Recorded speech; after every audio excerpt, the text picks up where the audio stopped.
तो उन्होंने कहा कि this is the steel frame of India, ये मुझे इसलिए चाहिए।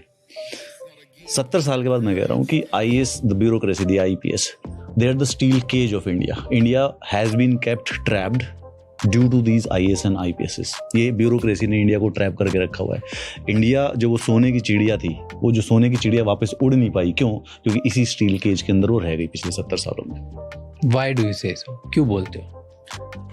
It's a system, the bureaucratic system that has been Explain created. step by step. Step by step.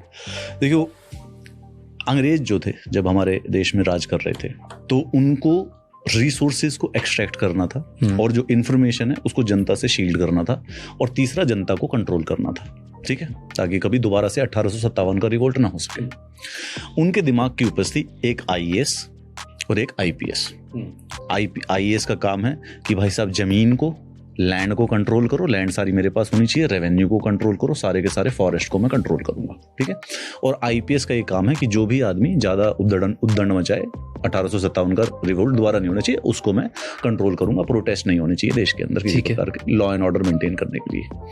इसी सिस्टम को हमने अपना लिया, हम आज़ाद हो गए 1947 में, लेकिन ये वाला जो स्टील केज है, ये एग्जैक्टली वैसा का वैसा रह गया।